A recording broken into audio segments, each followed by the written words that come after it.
Park सीधी में, जहां पर आपका गणतंत्र पार्टी जिस तरह से हुंकार भर दिए हैं मध्य प्रदेश और 5 राज्यों में अगर 2023 का चुनाव होता है, आप देख सकते हैं कि रणविजय जी हैं, उनकी पूरी टीम यहाँ पर हर विंग के जो यहाँ पदाधिकारी पहुँचे हैं।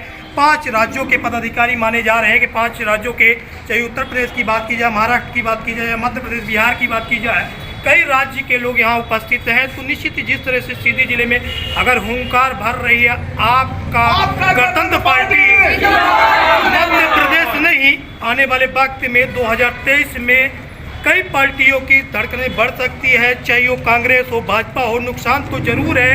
अब जिस तरह से युवाओं को अगर मौका देते हैं 70%, तो अगर युवा अगर चुनाव जीत के जाते हो तो भागीदारी भी बन सकती है। अभी हम कुछ नहीं कह सकते, लेकिन इतना जरूर है कि हुंकार भर दिए हैं सीधी जिले में पूजा पार्क से।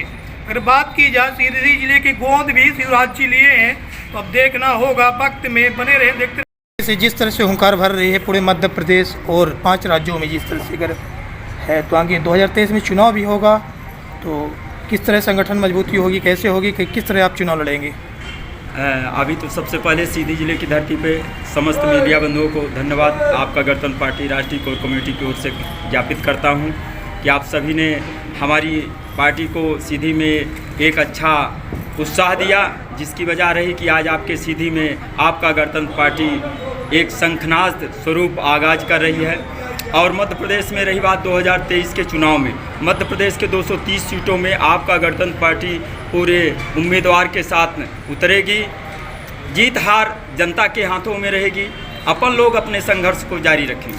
आपका गणतंत्र पार्टी, आपका गणतंत्र पार्टी, आपका गणतंत्र पार्टी अगर चुनाव लड़ती है मध्य प्रदेश से दम के साथ जी, तो निश्चित ही तीसरा विकल्प भी बन सकता है। कांग्रेस बीजेपी को काफ़ी दिक्कतें खड़ी हो सकती है। जी जी जी। तो इसमें सर हमने जो प्राथमिक रूप से समानता का अधिकार का लोगो दिया है आपका गणतंत्र पार्टी में, समानता का अधिकार, समानता, भारत के संविधान में जो समानता का अधिकार समाज को मिलना चाहिए, आज ना तो भारतीय जनता पार्टी दे पाई है और ना कांग्रेस पार्टी दे पाई है, जिसका दुष्परिणाम रहा कि समाज में व्यापक अशांति और असमानता का रूप ले लिया है। और आज हमारी समाज, पूरे समाज की बात कर रहा हूँ, समाज ऐसी स्थिति में जा खड़ी हो गई है कि समाज के पास अब तीसरा विकल्प कोई नहीं है, आपका गणतंत्र पार्टी। और उस समानता का अधिकार हम जो संविधान में निरूपित है, 50% की महिलाओं की भागीदारी, 70% युवाओं की हिस्सेदारी, यानी हम विधानसभा में 50%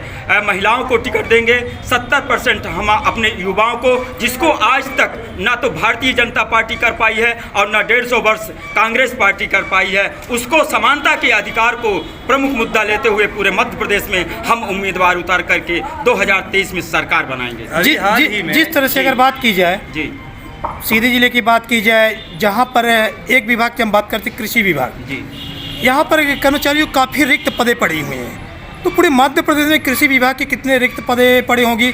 तो कर्मचारी और जनप्रतिनिधि जब मिलेंगे तभी तो विकास होगा। बिल्कुल, और इस समय भाजपा जो है विकास के नाम पे डफली बजा रही है। विकास भाजपा का हुआ है शुरू से। तेल महंगा, डीजल महंगा, पेट्रोल महंगा, सिलेंडर महंगा, आपका रेल महंगा, रेल बिक गया, तेल बिक गया हवाई अड्डा, जैसे हमारे यूपी के साथियों ने गाया था। और आपका कलेक्ट्रेट, जो हमें सरकारी के मुलाहिजा कहते हैं, आज आपका कलेक्ट्रेट की सारी शाखाएं निजी हाथों में चली गई हैं। तो हम हमारे ज़िले के, हमारे प्रदेश के लोग क्या उम्मीद करें कि ऐसी सरकार, आज तक हमारे अंग्रेज़ों से भी बद से बदतर ये सरकार भारतीय जनता पार्टी, कि हमारे देश की सारी संपदा, जो एक संपदा होती है सरकारी संपदा, वो सरकारी संपदा को बेच करके जो प्रशासन में बैठे हमारे कलेक्टर, कमिश्नर और IAS अधिकारी होते हैं, उनको भी निजी हाथों में दे करके आज हमारे देश की जनता को गुलाम बना दिया गया है। इसलिए भारतीय जनता पार्टी को उखाड़ फेंकने के लिए मध्य प्रदेश की ये जो भारतीय जनता पार्टी और देश में विकास यात्रा निकाल रही हो, विकास यात्रा नहीं है, विनाश यात्रा है। जनता को ध्वस्त करने की यात्रा है। जनता अब पूरी तरह से जाग गई है और आपका गणतंत्र पार्टी 2023 में भारतीय जनता पार्टी को विपक्ष में मुंह तब जो तोड़ जवाब देगी। जिस तरह से अगर रेल की बात की जाए, सीधी जिला छूता हुआ जिला है, जहां पर रेल के नाम पे भू माफिया काफ़ी सक्रिय हुई हैं और एक ज़मीन में 2-2 बार 3-3 बार रास लिए हैं। जबकि नियम जो था उस समय कार्यकाल में जिसकी ज़मीन हो उसी को नौकरी दी जाए, लेकिन ज़मीन कई बार बेची गई हैं, नामांतरण किए गए हैं, 5 डिसमिल, 2 डिसमिल, 3 डिसमिल। इस पर क्या कहेंगे आप? इस पर सर अगर देखा जाए तो इसमें कई IAS अफसर जिन्होंने इसका फर्जी घोटाला किया गया है, अगर कायदे से जांच हो जाए तो हमारे कई IAS अफसर सीधे नप जाएंगे। जैसे SDM हो गए, तहसीलदार हो गए, उसमें कलेक्टर भी घेरे में आ जाते हैं। क्या कांग्रेस बीजेपी की दोनों की मिली भगत है? दोनों की मिली भगत। जो कांग्रेस ने पहले वही जो भ्रष्ट अधिकारी थे, भ्रष्ट नेता थे, भ्रष्ट ठेकेदार थे, वो कांग्रेस को जैसे ही दिखे कि कांग्रेस का नैया डगमगा रही है और जाने वाली, वही सारे लोग बीजेपी में चले गए और बीजेपी में बंटा धार करके पूरी दुनिया जनता को लूट रहे हैं। क्या कहेंगे युवाओं के लिए आगे आपका मांग पत्र है, कैसे आप चुनाव लड़ेंगे? युवाओं के लिए 70% की भागीदारी, 70% हम युवाओं को चुनाव मैदान में उतारेंगे।